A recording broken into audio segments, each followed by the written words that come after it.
Mwebale nnyo okugenda maaso n'okutugoberera okutwegattako n'okusubscribinga. Amanya agange nze Waswa Emmanuel kansuubire muli bulungi. Obulamu bugamba butya? Amujebale gye mugenda maaso n'okukola. Tutambula ne bannaffe aba Biva Organic Access Building Lubaga Road. Enamba y'essimu eri 0752 saako ne bannaffe aba brand shoppers bali ku 0707867477. Bo bangoye zone ndaba ku screen kweziri. Wetogerera ajuke tuli mbera kungubaga etteeka lyatulagira nti tuyina okusooka okulonda speaker. It looked inhumane. Tekyafananye buntu bulamu abantu basinga obungi bakirebenga ekitali kya buntu nti tudatya mu kusagambiza ne tudda mu kunoonya akalulu nga tuyina omufu mu ddiiro oba tulina omugenzi. Kituufu in an African setting embeera ya honorable omugenzi kati Jacob Oulanyah yatulaze nga abantu kugamba si ya buntu bulamu. Wabula ate tetwalina kyakukola kubanga etteeka kyeri abadde litugamba okukola. Era okuva lunaku lwe yafa gavumenti yagendawo mu nteekateeka ne parliament basobole okuba nga balaba etteeka kye ligamba era balonderewo mangu speaker. Speaker ono alondebwa yalina okwaniriza speaker omugenzi. Ewatali speaker mpya Jacob Oulanyah tasobola kuyingizibwa parliament okujja nga tumuyisiza manku wetu tumuziika. Bwe batongo tukimanyi nti house ereta speaker ebeera NRM Lwaki kubanga yisinga numbers in parliament. Tosuubira speaker kuva ku opposition olina mu NRM abasinga numbers. Bwekityo bwe kiri. Nolwekyo amanya mangi gatunuulirwa naye nga twogera olunaku lwaleero agava mu nkubo agava mu nsonda neekusifu ezekakasibwa ddala obulungi. SEC Central Executive Committee nga kana kakiiko kakulira NRM ako ku ntikko kakulembera President Museveni yennyini n'abamugoberera balabika nga balonze Anita Among ono nga yabadde deputy speaker. Ekitegeeza nti kati olunaku lw'enkya bwe tunaba tuli bakulonda tujja kuba tulina ebifo mu parliament, tujja kuba tulina ebifo bibiri. Tugenda kulonda deputy speaker tulonde ne speaker. Olw'ensonga bali deputy speaker kati yasobodde okuba nga ajja n'afuuka speaker.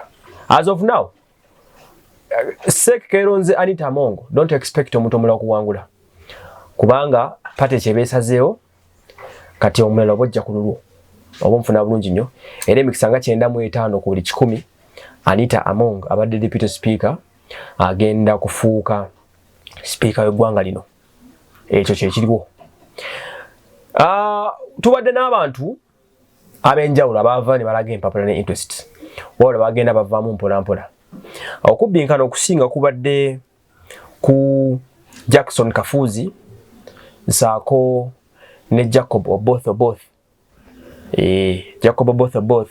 Ono Jacob Oboth yabadde atunuuliddwa nti ayinza okutekinga over olw'ensonga nti ye tusina okulekulira ekifo kye kyabaddemu oba nfuna bulungi nnyo.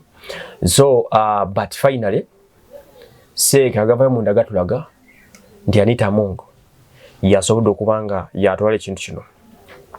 Ekisooka kya byonna balina ensonga ez'enjawulo ziringa 5 ze batunuulidde okusobola okuba nga balonda Anita Among. Ze ziriwa ezamuweeseza obwa speaker. Ekisookerwako kya byonna batunuulidde buli omu engeri gy'ategeeramu amateeka. Jacob Oboth ne Jackson Kafuzi saako n'Anita Among. Abakulu bana ba SEC badde balina okuba beetegereze ku bonna ani asinga okutegeera amateeka. Omanyi emu ku bisomo kino gwa parliament yaffe kwe kuyingiza abantu buli omu ava gy'avudde kasita nga alina senior 6 certificate ne yeesimbawo. So nga ate kyadole kyavunaanyizibwa waakiri abavuganya okuyingira parliament y'eggwanga ne babeera nga balooya oba nga basomye ku mateeka naye oba toli looya naye ng'osomyeyo koosi ya LDC ey'amateeka bwe kyandibadde.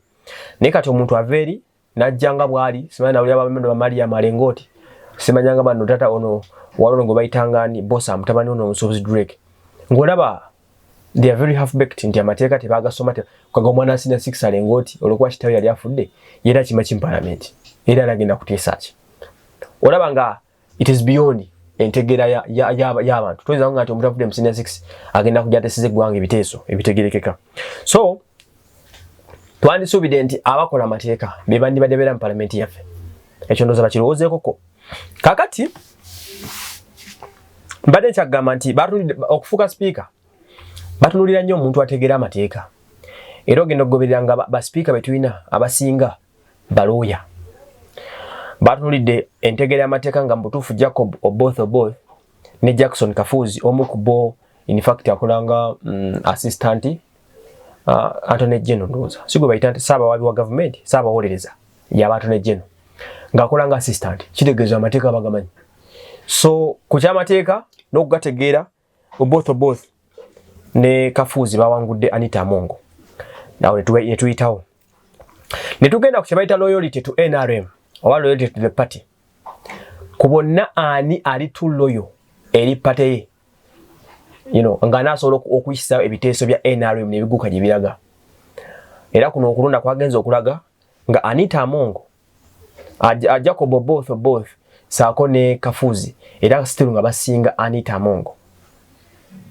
awo netulowooza nti bajja kuyitawo ebyo ebiva mu sek ebimukugategeddeko sek yayogerako bwe twavuddeo nitweyongera ku kye bayita parliamentary experience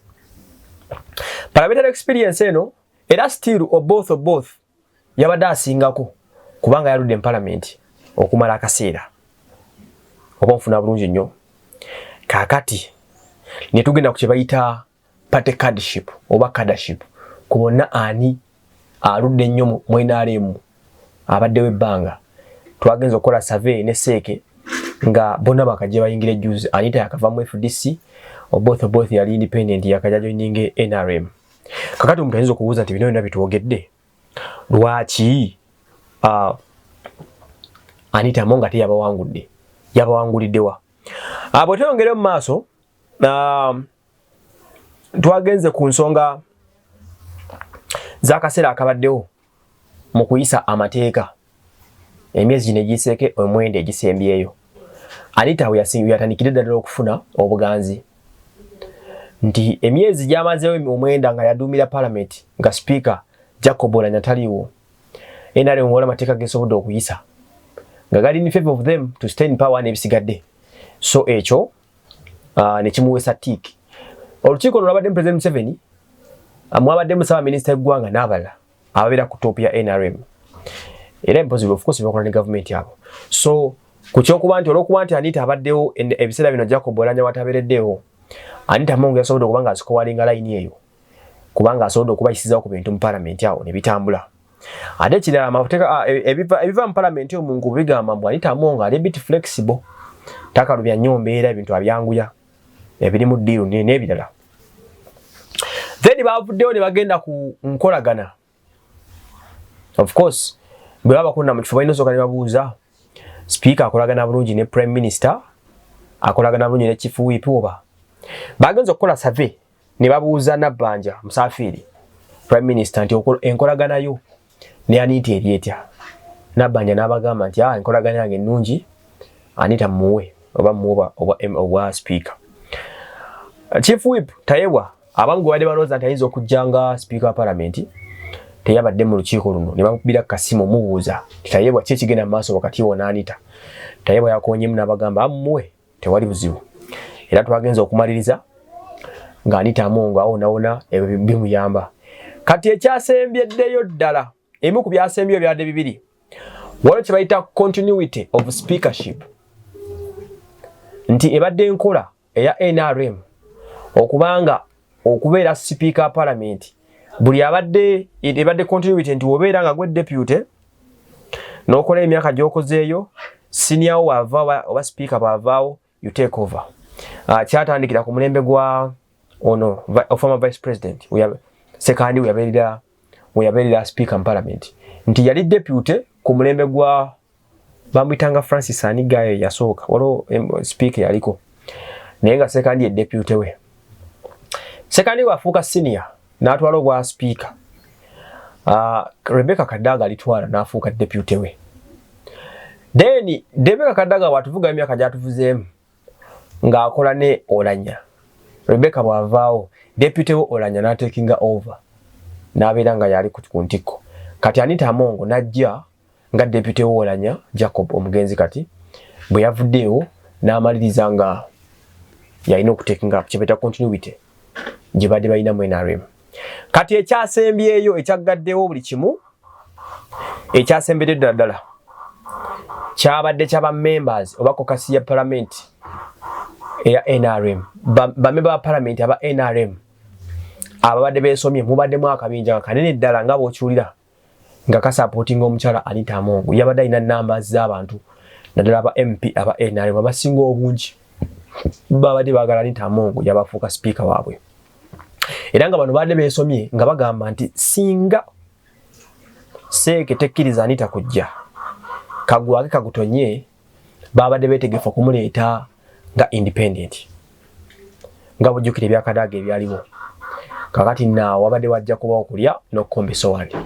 Kati mbwe abakulu badde mu ofiisi omwo ne basirikira na birowoozaamu nga beebuuza kituli mu kaseera kakungubaga ate kati entalo zikomewo mu paalamenti tya bwe bati kwe kuvaayo olw'okuba nti omukyalo alina obuganzi mu babaka banne ababadde basazeewo bamufrontinge by all means ajje nga speaker kagwa kagutonye bwe bati abakulu mu kibiina ne bagamba wae omukyala kabamuwe. So as we speak now speaker igwanga tumuyina already unless otherwise naye nga tumuyina kasita Seeke ekukooneramu nti gwe tuleeta kiba kiwedde. So bwe gutyo twogerera kati omukyala Anita Amongo alina bulinzi lw'olunaku lwankya bakolo kakati na olumala okulonda Miliba Baranda asobole okuba nga ateekateeka ekyo ekiddako agange nze Waso Emmanuel.